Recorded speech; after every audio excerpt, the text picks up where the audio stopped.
Everyone, welcome back to another episode of the Retro Gamers Podcast, episode number 355. Happy New Year. Happy New Year. Larry here.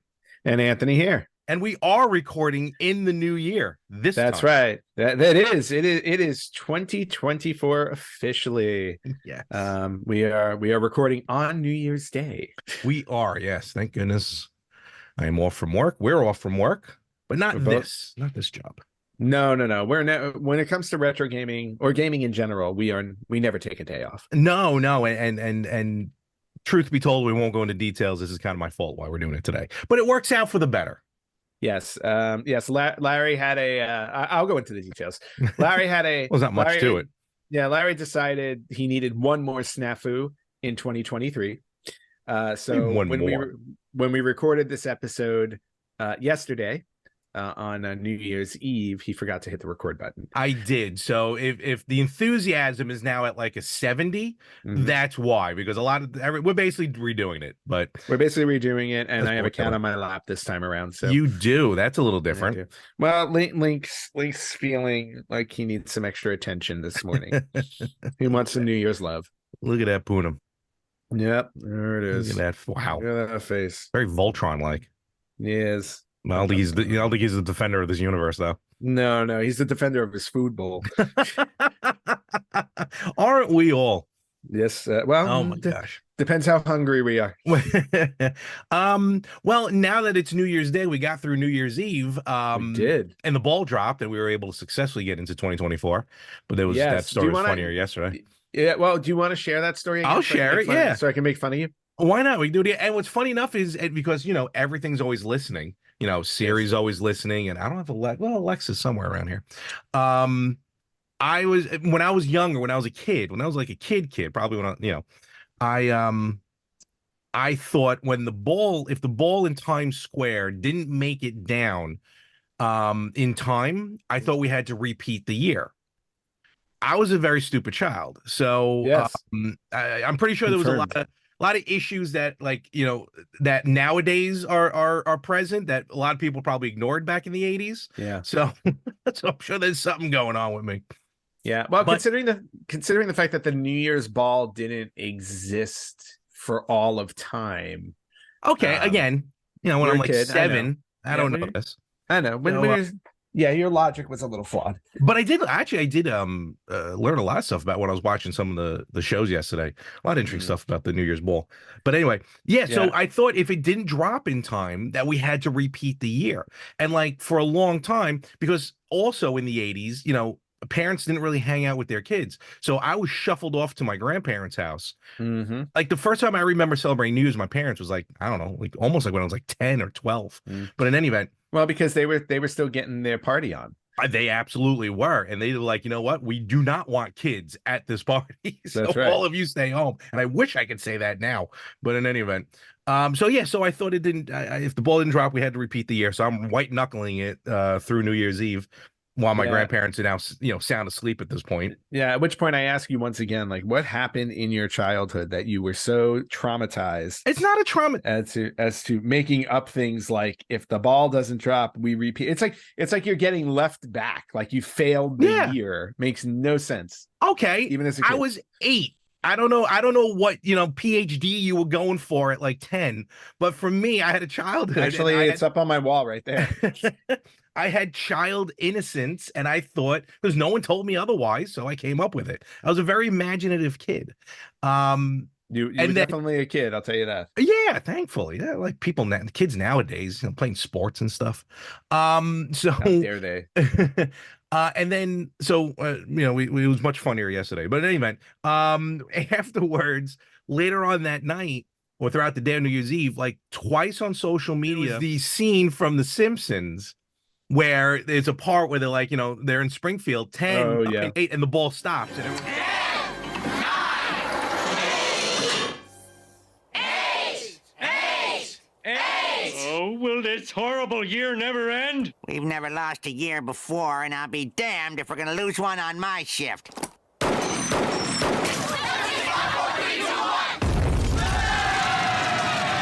right.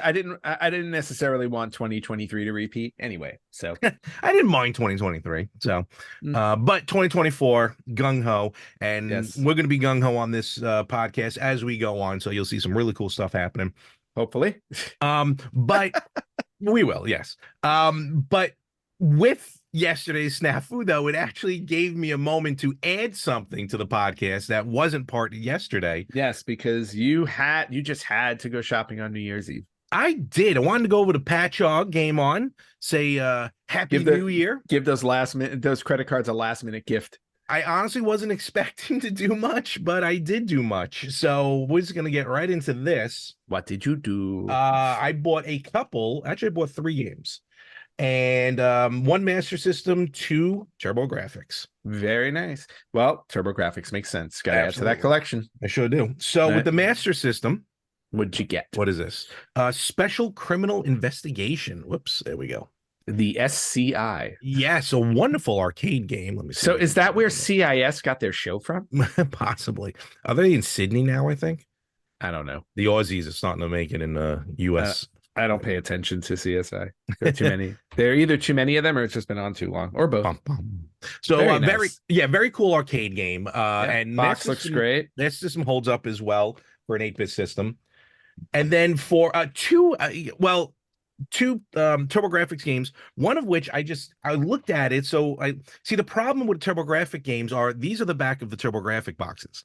They're blank. Yes. So there's 100%.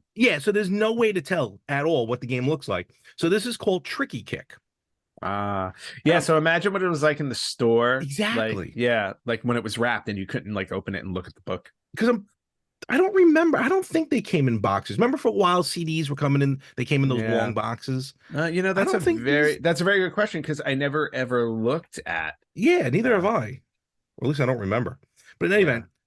So it's a game called Tricky Kick. I'm like, all right, let me look it up because as I do, usually I'll just hop on YouTube real quick to take a look. And it's a puzzle game. It's actually a very fun puzzle game where basically, long story short, you're in, there's like 6 or 7 different characters. So each one has like a different theme to it, but the game is the same. It's a single screen game. And you basically just have to kick items to match the 2. When they match the 2, they disappear. Oh, okay. So that's basically cool what puzzle it is. Game. Absolutely. So I picked that up. I thought that was really cool.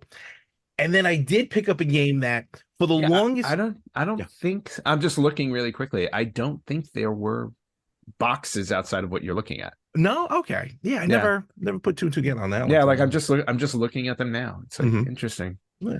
Oh, wait. I stand corrected. Did they? They had boxes. Did they? I wonder what did they? I'm looking on eBay right now. Cardboard boxes that the disc would come out of. Okay. So interesting. Yeah. So they had the disc case went in the cardboard box. Yep.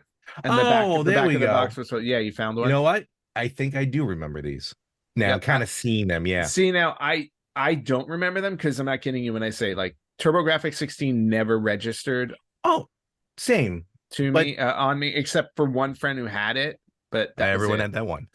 Everybody had one, but like I never looked at them in the store or anything because I was always like, true, Nintendo and Sega. That's all I did. Very true.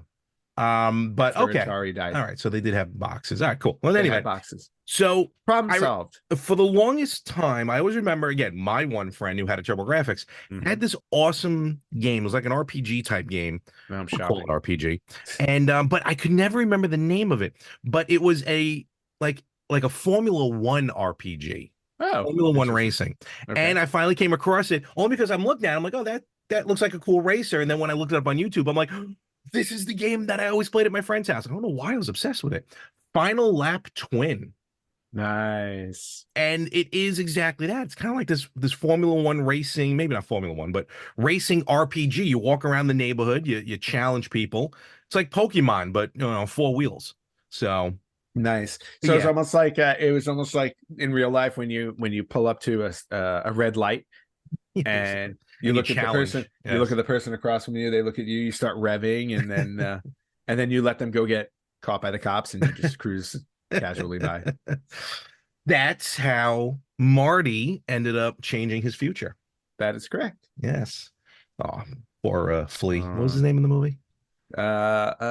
What was Flea's name? Ooh, quick trivia question here. I can't remember. No, neither can I. Oh, Needles. Thank you. Yes. Needles. All that kept coming to my head though was the boss.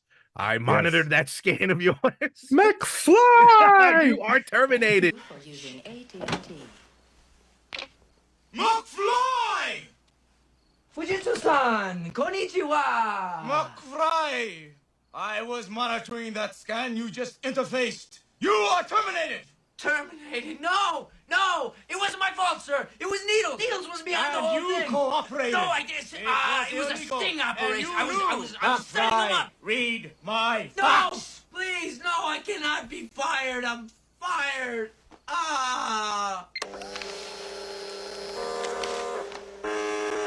No, facts all over the place because that's what we thought was going to happen. Yeah, in the future, everybody had a fax machine in every room, including closets. If it was that easy to fire someone via fax like that, just 2 words, you're fired. Yeah. Read my fax. Coming out of the wall. And not for nothing, for 2015, they were still using dot matrix printers. Yes, they were. because unfortunately, that's what they had in the late 80s to use for the, Oh, man. Classic. Awesome. Classic. Awesome. And then one final thing just to mention, as I was getting ready to ring in the new year, I was like getting bored for a little while because there really wasn't too much on TV I was watching. So I'm like, you know what? Let me pop in. We're watching Ryan Seacrest. I watched him for 70 seconds because I tuned in 10 seconds before the ball started dropping. Oh man, so. I tuned in about I want to say about a half an hour before.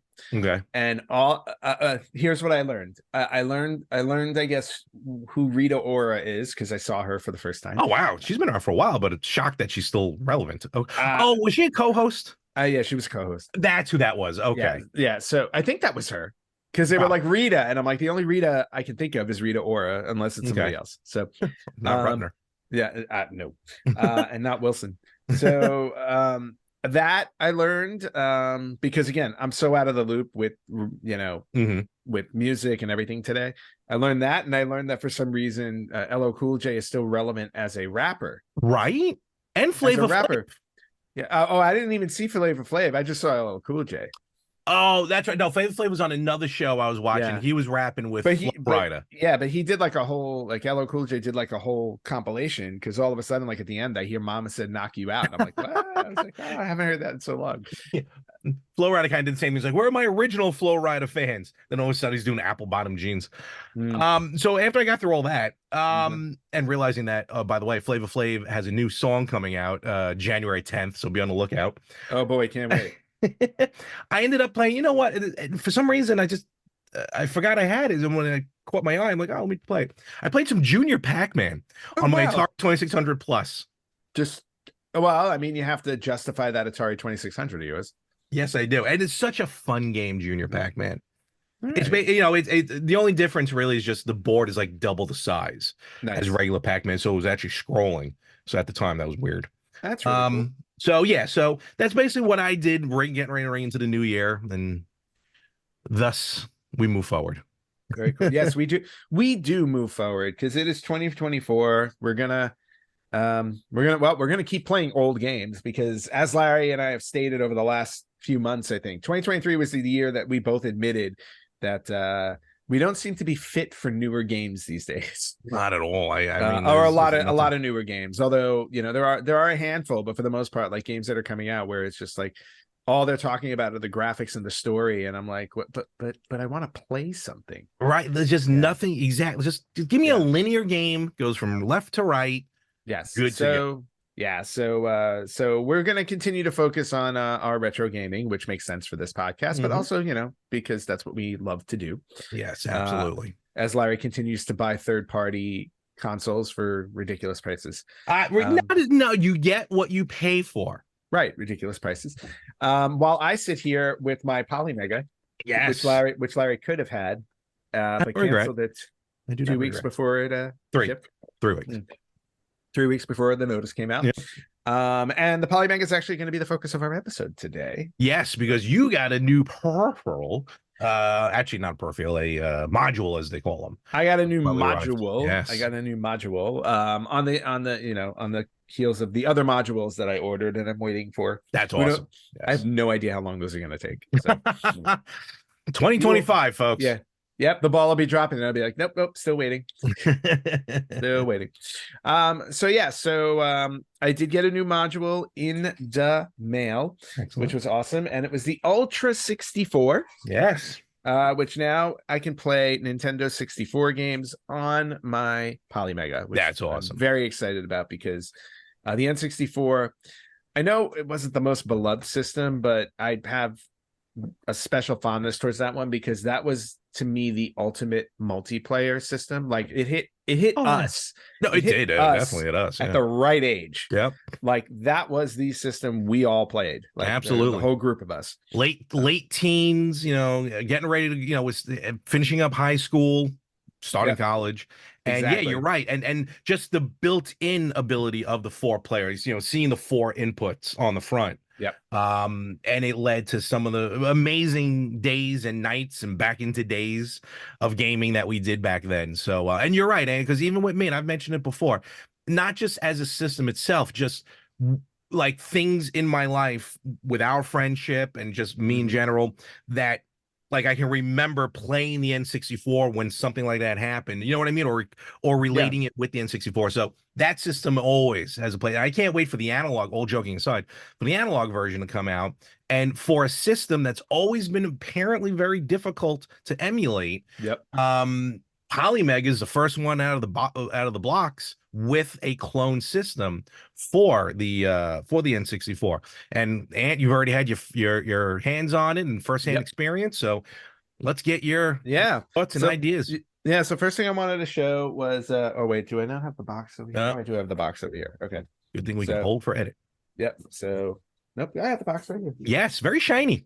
Yeah, very shiny box. Again, like it's one of my it's definitely one of my favorite box designs, period. I just love, again, the black. It is very cool. It's very nice. Yeah, the black seems very upscale, and then there's obviously the shiny piece. Yeah. But it just makes it very sleek, very clean. The gloss finish. Yeah, that gloss finish is really, really nice. So and it's really awesome, and it says on the back, compatible with N64 game cartridges, obviously. Excellent. Comes with a premium wired retro controller, which I'll show in a second. Obviously digitize your game collection, which means you can copy them straight to the Polymega hard drive, or you can play them off the cartridge if you want. Yep. And ultra low latency controller ports, which is very important. That's always needed. So we got that, really, really cool. And then here is what the module looks like. Very straightforward, very nice. Yeah, very straightforward. So again, you got the cartridge slot, and then you have 4 controller ports on the front, and you can use your original N64 controllers. Yeah, legacy all the way. Yep, because I have like 5 of them. Which is weird, yeah. Yeah, I know. And then, just very clean, very nice. And just as a reminder, that will play out of box. It will play North American, European, and Japanese games right out of the box. Plays all kinds. So next time I'm in Japan, there you go. I will be adding N64 games to my collection because now I can play it. That's something to look into. Some really good Japanese exclusives. N64s, yeah. So really cool. And then here is the controller. There's that little, almost, what, it's funny. It reminds me of that Saturn round analog controller. It does. Actually, so spittingly like it. Unlike an N64 controller, it does not have the third handle. The third prong. The third prong in the middle. So they moved the joystick to the upper left corner and then put the D-pad underneath. And that's an interesting design, especially if you're used to the original N64. I remember having a third-party controller that did not look like that exactly, but it did it moved some of the buttons around. I remember using it for a while. Yeah, and then the other difference about this is that the Z button is well, it's it's like any other controller, because now, like, PlayStation, on them, they have L1, L2, R1, R2, right, on them. Well, this one has L and R because N64 only had L and R up here, and they just moved the Z up top, and you have your option of which side you want to use the Z on because it's on both. So, and it took It took a few seconds to get used to it, but I'm once sure I there's a started, learning curve, you know. yeah, there was a little learning curve, but I picked it up pretty quickly. All right. Yeah, so it's very comfortable, and obviously on the back you can put your memory card in, yes, or your rumble pack, or your transfer pack. Yes. News did come out. I don't think it was official news. I don't remember if it was. I don't think it was official. But long story short, you can't play them yet, but you can rip the ROMs of Game Boy and Game Boy Color games by using the N64 transfer pack. By using the transfer pack, yep. Which was a item that was used, but like sparingly. Like Nintendo really didn't go far into it. You just transferred Pokemon data to some Pokemon games, and some of the Mario Sports data from Game Boy to N64. Yeah, but now it's definitely a change on that front, since you can copy some you can copy your Game Boy stuff over, which makes me excited because I have a handful of Game Boy games that I would like to play. Well, and I only like to play them on my TV, and I use my Retro Freak to play them. Yeah. So now I can, again, I'm slowly moving everything off of the Retro Freak. Okay. So that I can just have a one-stop shop. I love that system. Love that system. Worked really well since I bought it. It's just that now the Polymega is kind of taking its place, with the exception of like right now I don't have anything to play Game Gear games. Oh, okay, yeah, that one. Yeah. That'll be like maybe the only thing left on the Retro Freak that I can't play on another Master console. System. I think the adapter you have will let you play Master System games as well on the Retro Freak. That is on the Retro Freak. I think I can. Yeah. So, not on this. At least not yet. No, not yet. So yeah. So a little bit. But again, I have a Master System hooked up. So yeah. And also a plus with the Polymega, when you do get like the Genesis module, that one, because again, Polymega there is none right now, and to play it is wicked with as far as soldering and stuff. But you'll be able to play the 32. I mean, not that it's a major library, but you can play 32X games straight out of the box, which is great. Yeah, Polymega, which again, analog you can do is wicked to try and get. I mean, there were only a couple of games on the 32X. Still, but it's still. But yes. Yeah. Yeah, no. It's definitely a plus. Like the more I can play on the Polymega at this point, because that is my de facto retro console, like for a compilation, like the better. Absolutely. Again, I'm still looking forward to when they release firmware so that Dreamcast can be played on there. That's what I really want on there. Okay. But anyway, what I thought we would do for this episode is I did play. I transferred my N64 games to my Polymega. It took all of 30 minutes. Those games were small, like it's kind of weird. You're right. You would think they would be again, even for the late 90s, you would think they would have been larger games. Yeah, but I think I want to say I think the largest game I transferred was like 33 or 36 megabytes. Really? Yeah, they were. Yeah, I was surprised with how small some of those games were, especially because the competition at the time, like PlayStation and Saturn, when I'm transferring like a PlayStation game off a disc, like a lot of them are like, some of them were smaller, but a lot of them were several hundred megabytes. Oh yeah, so totally. Yeah. So did you notice a difference between ripping from a CD, not size wise, but ripping from a CD versus ripping from a cart, like as far as speed of the? Oh, the speed was the cart was instantaneous. Okay. So, and the reason why, because when you put a game into the system, into the Polymega, it automatically starts to copy it. Yes. Now, you can choose whether you want to install it on your hard drive or just play it off the cartridge. But if you choose to install it off the hard drive, it's already like in the process of transferring. But because the N64 games are so small, by the time I got to the button to press like install to hard drive, it was already done. That is quick. Yeah, so it was super, super quick. And on a quick side note, the capacity of N64 game packs were between, I got to find 32 to 512 megabits. Megabytes? Or megabits? Megabits. No, megabits. Oh, okay. So, but I'm curious what 512, what games those were. But in any event, yeah. All right. So you got your collection now on the Polymega. I have my collection on the Polymega.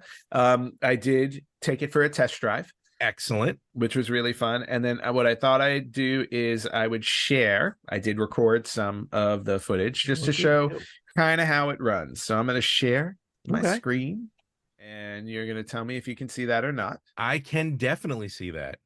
All right. So this is the Polymega menu, and I'm just gonna I'll hit play and start this rolling. Okay. One of the things that you'll notice pretty quickly, the one gripe I have with the Polymega N64 controller is the Joy-Con. When it snaps back, it'll actually go in the opposite direction. The analog stick. Okay. Yeah, the analog stick. So I always say joystick. Yeah, I know. The analog stick. So you'll see it happens right away when I start moving the box over from PlayStation. But yeah, just a little bit, like I'm hoping like they have some type of update. Oh yeah, that will take care of that. Yeah. So anyway, so this is my N64 collection, and again, I thought I would, so I have a pretty healthy collection. You do. Look at this. And obviously, I had to start with Super Mario 64. Who wouldn't? So, of course. So I'm gonna skip through. Do what you got to do. Some of the video just so you can see, like, actually how it runs. So here's Mario in all of his glory. He's looking good and moving. The days of Charles Martinet. Yep. All right, look at him. He's going. He's just going. I'm trying to remember everything. I'm also trying to teach myself the new Z button location. Yeah, right. Yeah, so we're learning in progress. Yes. But you can see it runs very smoothly, as if I'm just playing it on the N64. Yep. And off he goes. And we'll skip around a little bit. Yeah, no problem.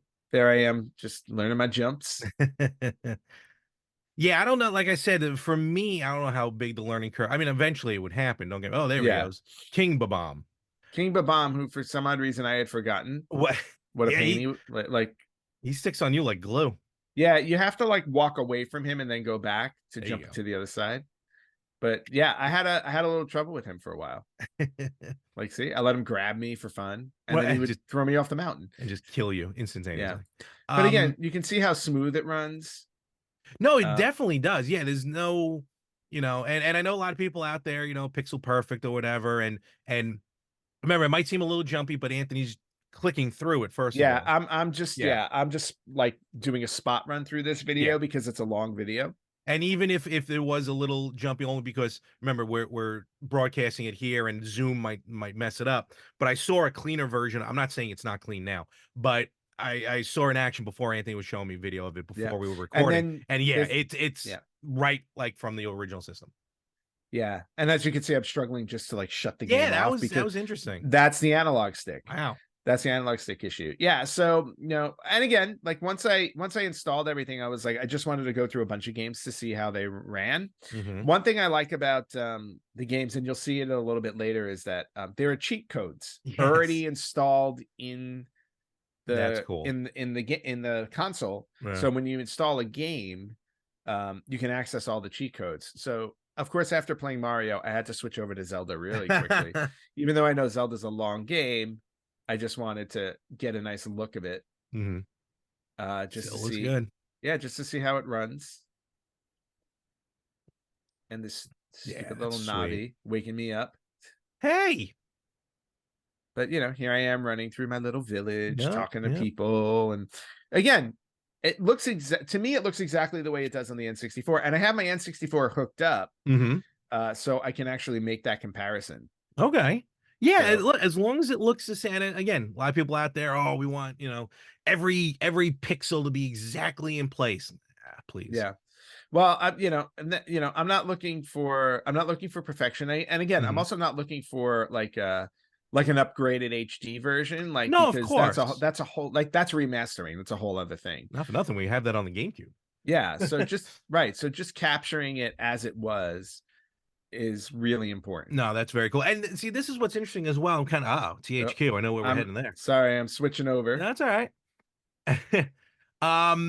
Because with the analog 3D, which is their N64, it's their first 4K system, and analog was always saying, like, to really truly get that look of the N64 and the polygons, really. Yeah. You need a 4K system, but this is not running in 4K, correct? No. I don't even think the Polymega can run in 4K. No, it is not running in 4K. Okay. I think mine right now may run 7. Oh, really? No, 720, because I think the TV I have it hooked up to is 720. Which is fine. Yeah, I mean, originally these were like 480. So yeah, exactly. Like I need to upgrade my gaming TV to at least 1080. So So we'll get into some No Mercy, which again was yes. probably the game we played the most. Oh my gosh. When we were younger on the system. Between that and WrestleMania 2000. And this is where the memory card really comes into play for us. Yes, definitely, because we would use the memory card to, you know, change the look of the characters. We would update it all the characters, time. Yeah, and which also prompted me, because when I put the memory card in the controller, it wouldn't read it. It was like there's nothing on the memory card. And I'm like, well, yeah. So now it made me wonder. It's like, did I lose all of my saved material? And I didn't know how to look at the memory card, because I had never done that when I was younger. So I went online to figure it out, and I found out that if you turn on your N64 and hold the start button, when you turn it on, you'll access your memory card. I had no idea of that when I was younger. This to mention how I goofed up yesterday not recording. When you told me about this yesterday, I was flabbergasted. Because never even heard of this happening.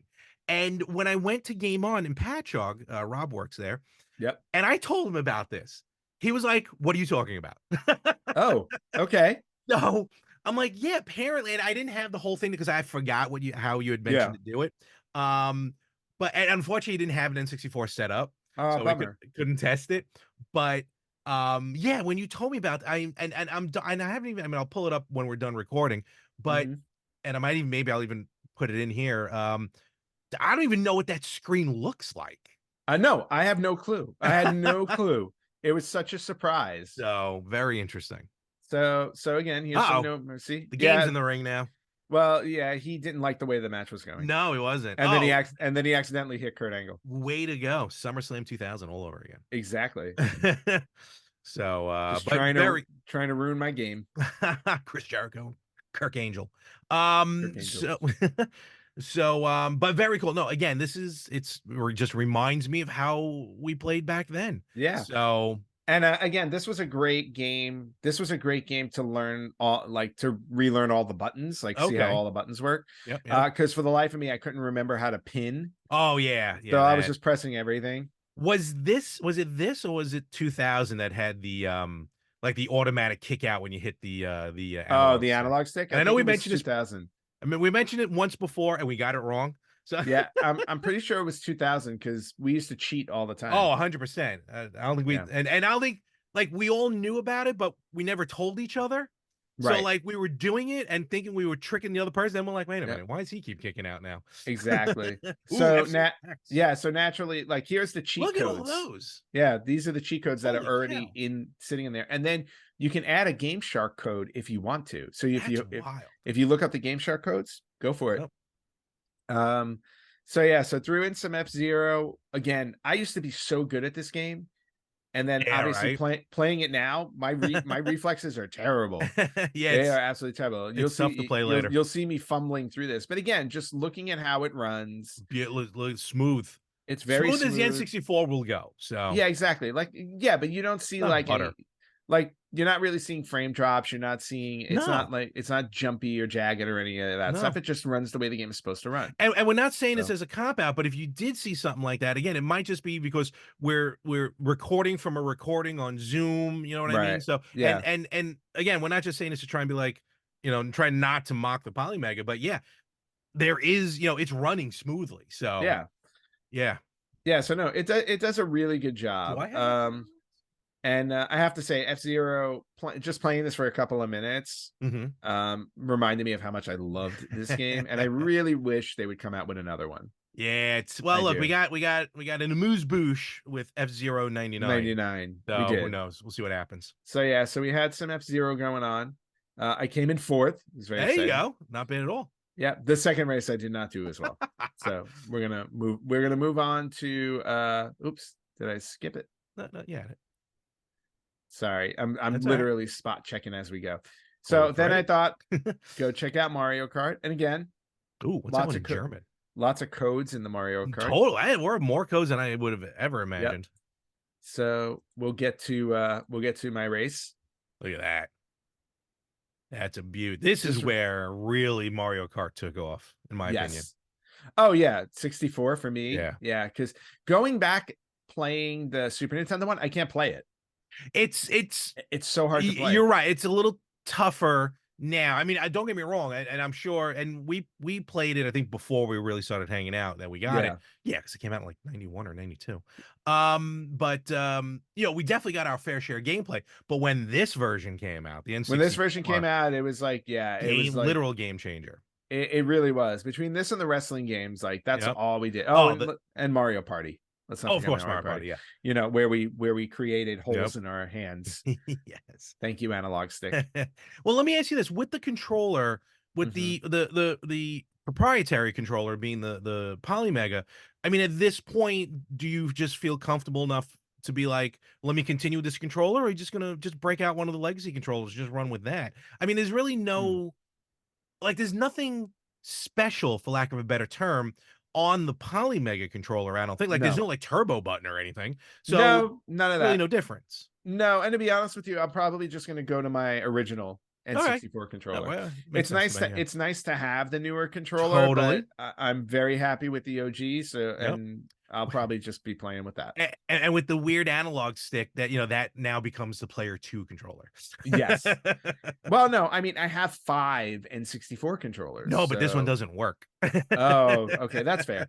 Yeah. So I'll give this to you when you play. Exactly. And I'll totally forget about it. It'll be perfect. All right. So moving on from Mario Kart, I think I may only have one or two more games that I tried out.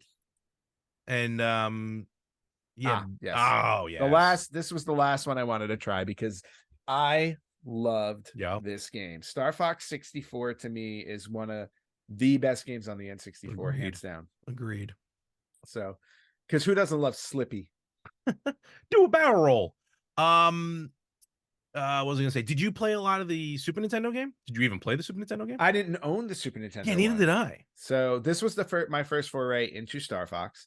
And when I played this, I absolutely fell in love. I was like, this is amazing. And then I finally got to play the Super Nintendo one literally for the first time on the SNES Mini. That was the first time you played it? Wow. I think that was the first time I ever played it. Yeah.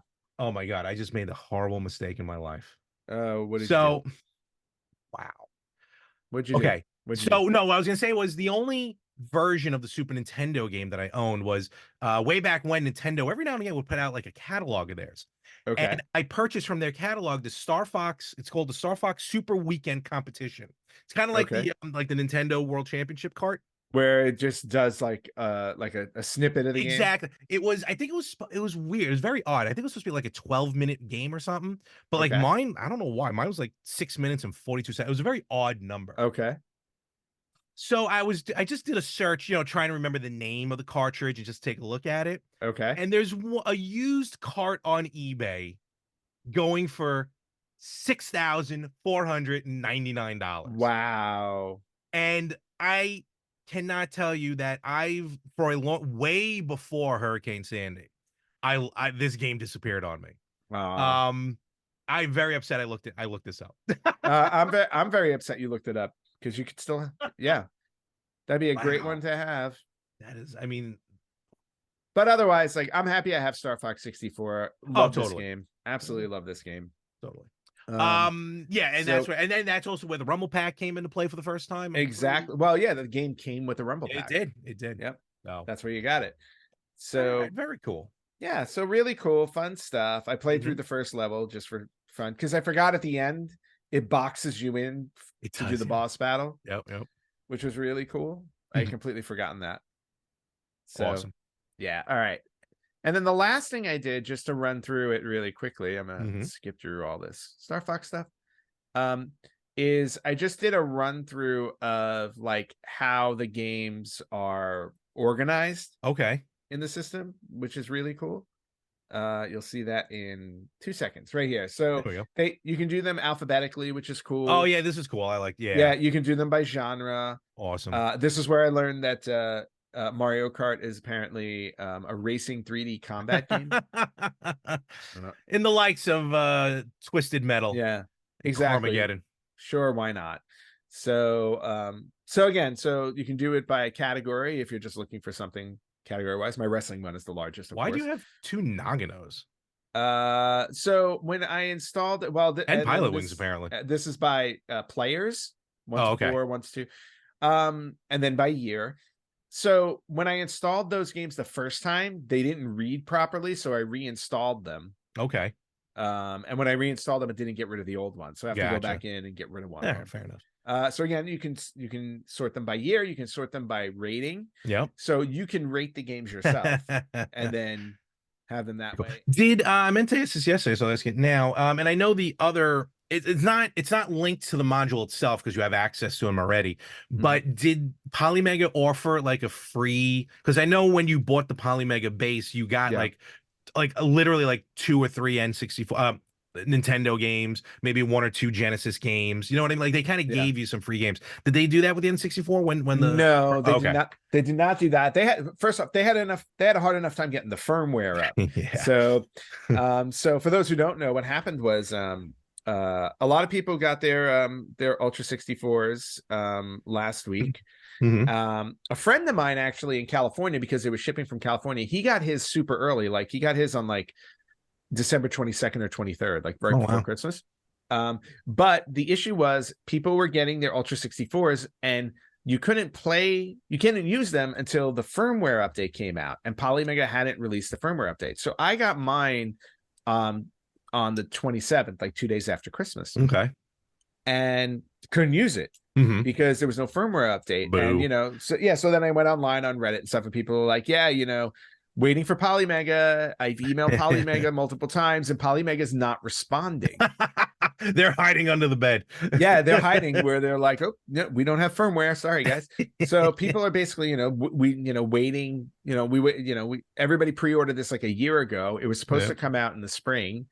Obviously, it was delayed until now. So, and everybody's like, what's going on? And we're hearing no response. Finally, the firmware dropped on Wednesday. I was out at the time, and my friend was texting me saying, firmware just dropped. Do not download it. It's bricking people's consoles. Oh man. So I'm like, wow. I was like, okay. So thankfully I was out, so I didn't download it. So I came back home. I was reading all the vitriol online. Yep. And then Polymega pulled the firmware update. Okay. So they could figure out what the problem was. They eventually released it again later that day, but they gave a note saying, hey, there's an issue with 720p downloads. When you do the firmware update and the Polymega reboots, the screen will go black. Do not reset your Polymega while the screen is black. Wait for it to do it itself. So when I got home, that's exactly what I did. I followed their instructions. The screen went black for like 30 seconds. Okay. And then it rebooted and everything was fine. People couldn't wait 30 seconds? Well, because what happened, when your screen goes black and you're sitting there, you're like, wait, what's going on? It does feel like an eternity, admittedly. Yeah. So plus, I don't know if there was like if there was an actual issue with the firmware update that they had to fix. I did remember seeing their workaround. Yeah. In the meantime, there was a crazy workaround for it. Yeah. So, but anyway, bottom line is like, thankfully my console didn't brick. Good. Which is good. I will say that this happened when I first got the module.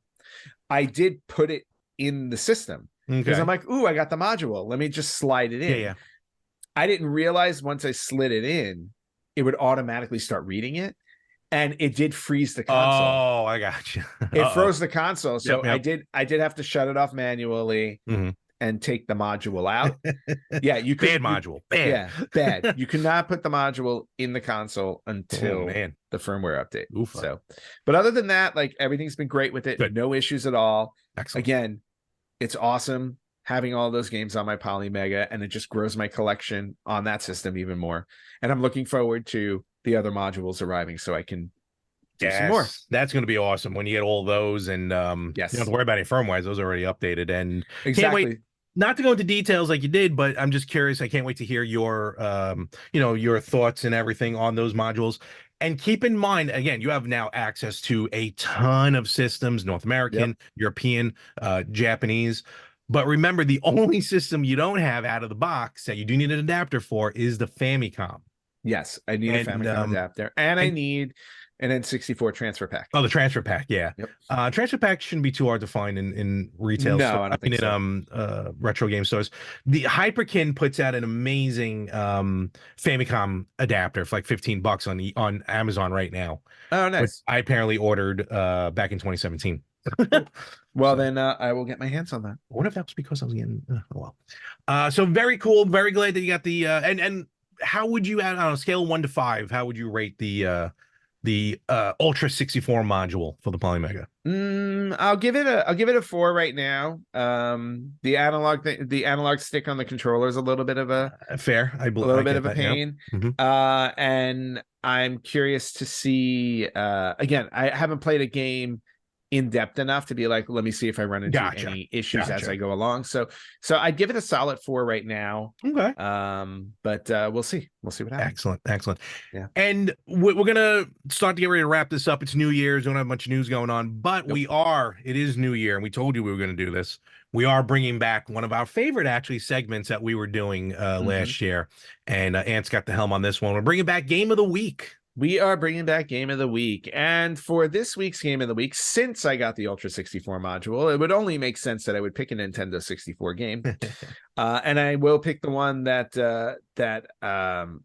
you actually saw me playing briefly, that I really enjoyed. We are going to play Star Fox 64. Yes. Or the N64 this week. Awesome. So, folks, play. If you have nothing else to do, if you don't know what game to pick from your massive library, take out Star Fox 64, play that. I'm going to drive back to Brooklyn, actually, to my parents' house, and rip the house apart to try and find the Star Fox competition cartridge that I purchased. As you should. It's probably hiding somewhere. Oh, I'm sure. It's still there. I'm sure it's in the attic somewhere. It's in the attic. Rip it apart and show it off next week. God. And then we can all be jealous. And with that, we'll wrap everything up then.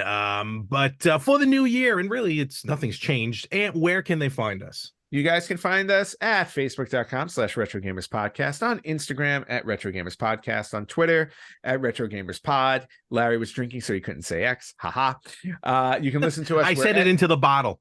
You can listen to us wherever you listen to podcasts. You can watch us on YouTube at RetroGamersPodcast, or you can email us at email@theretrogamers.com. Yes. And with that, we'll call it a week, and we're going to call it a new year. So, Ant, Happy New Year. Have a happy new year as well, sir, and to everybody else out there as well.